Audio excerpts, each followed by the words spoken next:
Serat Lancang merupakan nama makam atau kuburan aneh di sebuah pantai perkampungan Dusun Tengkeng atau Tanjung Anyar, Desa Lebak, Kecamatan Sangkapura, Pulau Bawean. Dikatakan kuburan panjang karena panjang kuburan tersebut tidak umum atau tidak sama dengan kuburan lainnya, yakni 11,5 meter. Tidak jauh darinya ada juga makam yang seperti itu, tapi lebih pendek, hanya 9 meter.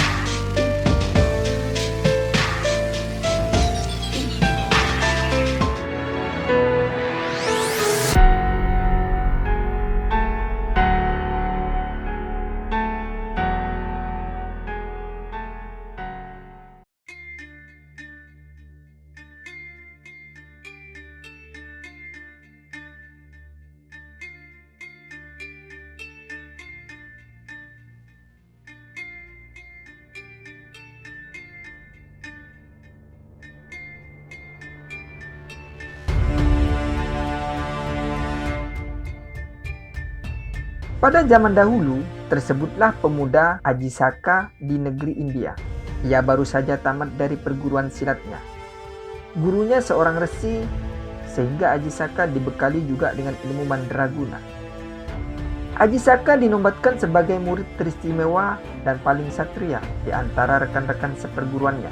Hal ini ditandai dengan penyerahan barang pusaka selembar serban putih oleh guru yang sekaligus sebagai kakeknya.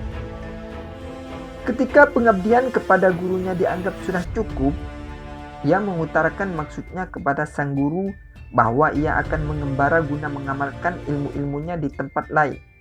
Di samping itu, Ajisaka ingin sekali menyaksikan pemandangan yang indah-indah di belahan lain bumi ini yang diciptakan oleh Yang Kuasa. Dengan lapang dada dan dengan iringan doa, guru sang resi Ajisaka mengabulkan permintaannya.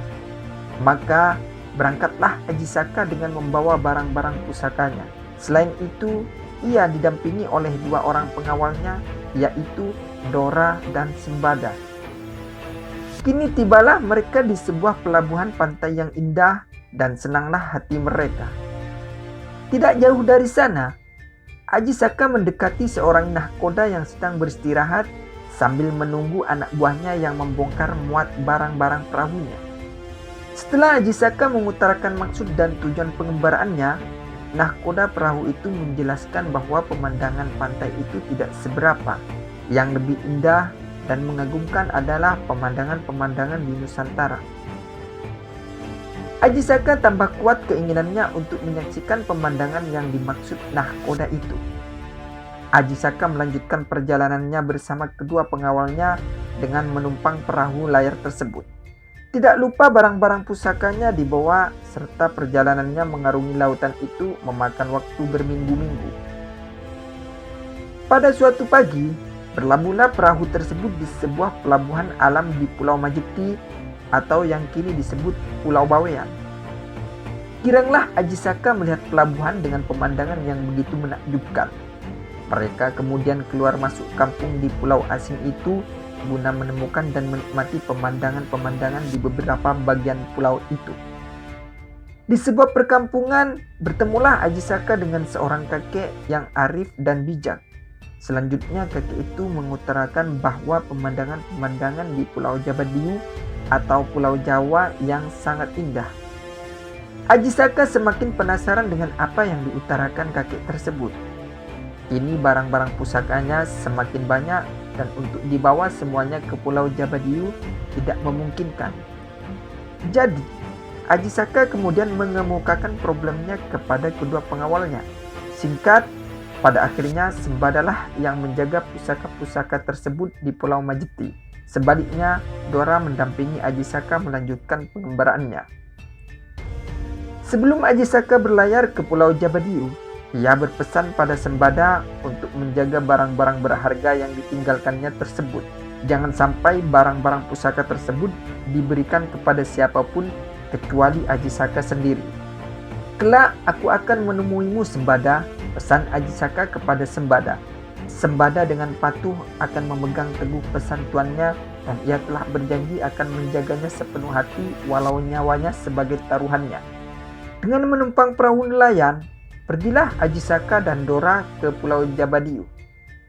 Singkat cerita, setelah Ajisaka mengalahkan Prabu Dewata Cengkar yang sombong, angkuh, dan suka memangsa orang di Pulau Jabadiu, dan Ajisaka dipercayakan untuk menjadi raja mereka, Prabu Ajisaka memerintah dengan adil dan bijaksana sehingga rakyat makmur dan sentosa. Beliau selalu memperhatikan setiap rakyatnya dan rakyat sangat mencintai rajanya. Suatu hari, Ajisaka teringat pada barang-barang pusakanya yang ditinggal di Pulau Majeti. Oleh karena barang-barang itu sangat dibutuhkan oleh keperluan kerajaan, maka dipanggillah Dora untuk mengurus barang-barang itu. Lalu Dora diperintah oleh Prabu Ajisaka untuk membawa pulang pusaka tersebut. Pesan Ajisaka, bawalah benda-benda itu kemari. Jangan ada yang tertinggal. Ingat, kau jangan kembali dengan tangan hampa. Kalau kau sudah siap, berangkatlah sekarang juga. Baik Gusti, percayalah, hamba akan pulang dengan membawa barang-barang milik Gusti, jawab Dora sembari bersiap-siap meninggalkan tuannya. Dan berlayarlah Sembada ke Pulau Majeti. Betapa gembiranya Dora ketika di tempat dulu masih dijumpai kawannya yang setia menjaga barang-barang tuannya. Barang-barang itu dalam keadaan baik dan lengkap. Mereka bersalaman penuh haru dan melepas rindu. Dora menuturkan keadaan tuannya di Jawa yang kini telah menjadi raja. Sembada ikut merasa bersyukur dan senang.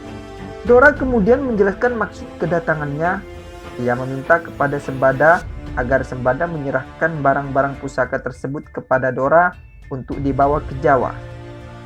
Sembada tidak memberikannya karena ia teguh memegang amanat tuannya dahulu. Teringatlah Dora akan pesan tuannya, jangan sampai pulang dengan tangan hampa. Karenanya Dora terus mendesak Sembada, tapi Sembada tetap mempertahankannya.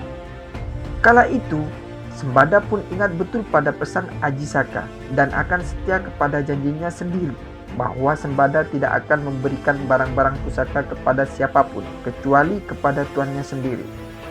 Terjadilah perkelahian yang amat sengit antara keduanya. Mereka sama-sama sakti dan pada akhirnya mereka sama-sama mati. Mereka tewas dalam mengemban tugasnya masing-masing. Sembada tewas demi memegang teguh pesan tuannya dan mempertahankan janji-janjinya sendiri.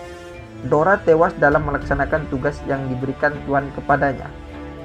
Berminggu-minggu, Prabu Ajisaka menunggu Dora tapi tak kunjung datang. Maka, pergilah ia dengan diikuti prajuritnya. Sesampai di pantai Pulau Majeti, kagetlah Ajisaka menyaksikan kedua pengawalnya yang telah gugur dengan keris yang masih tertancap di tubuhnya masing-masing. Kemudian Dora dikuburkan di bawah pohon besar yang kini dikenal Cerat Lanca. Sedangkan Sembada dikebumikan dekat kuburan penduduk yang tidak jauh dari kuburan pertama. Di antara kedua kuburan tersebut, Ajisaka membuat prasasti sebagai kenang-kenangan kepada kedua pengawalnya, di samping juga sebagai pelampiasan rasa sedihnya yang tidak terhingga. Prasasti tersebut ditulis di sebuah batu besar dengan ejaan Jawa kuno. Sayang, batu tersebut kini telah dipecah-pecah penduduk sebagai fondasi jembatan Muara Lembah. Hal ini tulisan Ajisaka itu berbunyi Ha-na-ca-ra-ka, yang artinya ada dua utusan. Da-ta-sa-wa-la, yang artinya mereka bertengkar. Pa-da-ja-ya-nya, yang artinya sama-sama kuat. Ma-ga-ba-ta-nya, yang artinya sama-sama menjadi bangkai. Itulah kisah antara dua pengawal Ajisaka, yaitu Dora dan Sembada, yang kini dikenal sebagai Cerat Lanca.